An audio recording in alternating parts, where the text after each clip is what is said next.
Hey everyone, welcome back to the Banana Thumbnail Podcast, where we bring thumbnails to life to crush the competition. Today we've got something really cool on the agenda. Absolutely, we're diving into the best Outlier AI features for creators in 2025. I've been hearing a lot about this, and I can't wait to see what it's all about. Right? Outlier AI is making serious waves in the creator space, and it's not just about the flashy stuff like generating images or writing scripts. It's more like tuning up the engine that makes everything run smoothly. So what do you mean by tuning up the engine? Great question. For instance, did you know that data preparation can consume about 80% of the time in AI projects? It's like spending 4 days prepping a car for paint and only 1 day actually spraying it. If you nail that prep, though, the results can be spectacular. Wow, that's a wild analogy. So what are some of these core features we should know about? Let's pop the hood. At its core, Outlier AI focuses on reinforcement learning from human feedback, or RLHF. It's a bit like training an apprentice, observing, learning, and making fewer mistakes over time. So it's like teaching AI to get better by learning from us?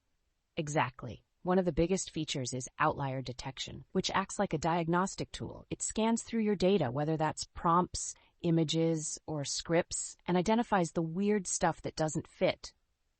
Oh, I see. And what's the benefit of that? Well, according to recent benchmarks, using RLHF combined with outlier detection reduces AI errors by 13 to 18%, and it speeds up model training by 2.3 times, a significant improvement. That's huge. And what about bias management? I've heard that's a big deal too. Absolutely. The bias management tool helps creators avoid those generic or biased outputs, like when you're trying to generate a thumbnail and keep getting the same weird faces. It's essential to catch those biases before they waste your resources. Right.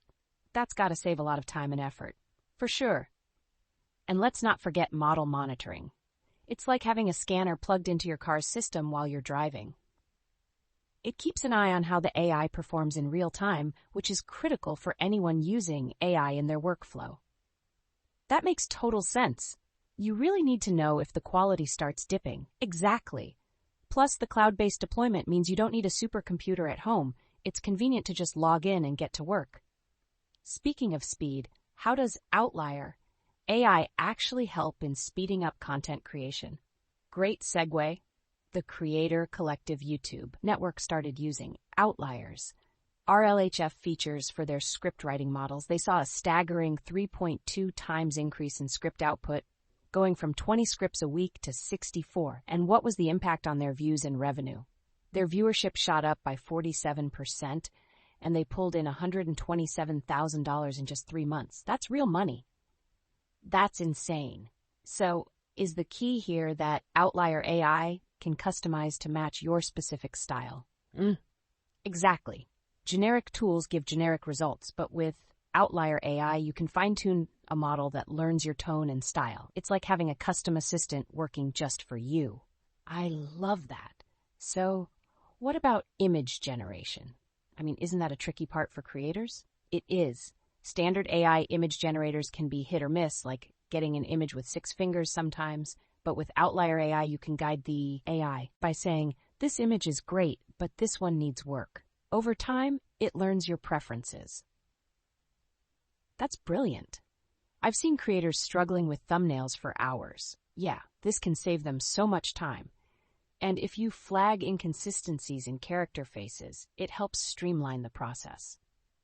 Sounds like a game changer, but is it worth the hassle of switching from standard tools? If you're serious about building your business, yes. Standard tools are like parts from a generic auto parts store. They work, but they don't perform like specialized custom parts do. Totally get that. But where should someone start if they want to dive into Outlier AI? First, identify your pain points. Is it boring scripts? Poor thumbnails? Focus on fixing one thing at a time. Beginners should start with the starter tier to get a feel for the tools. And I've heard the learning curve is steep, right? Definitely. About 40% of beginners give up in the first week. It's key to not overwhelm yourself. Take it step by step. And when it comes to data quality, why does that matter so much? Think of it this way. Having the best tools doesn't help if you're using low-quality data. Just like using cheap sockets with an impact wrench, you'll just strip the bolt. Quality data is crucial for making good AI outputs. Wow! So cleaning up that data can lead to better content and better results. Exactly. The Creator Collective didn't just pump out more content. They improved their quality thanks to better data. So wrapping it all up, better tools equal better outcomes, right? Right. Understanding and leveraging data quality directly impacts your bottom line. It's not the sexiest aspect of being a creator, but it pays the bills.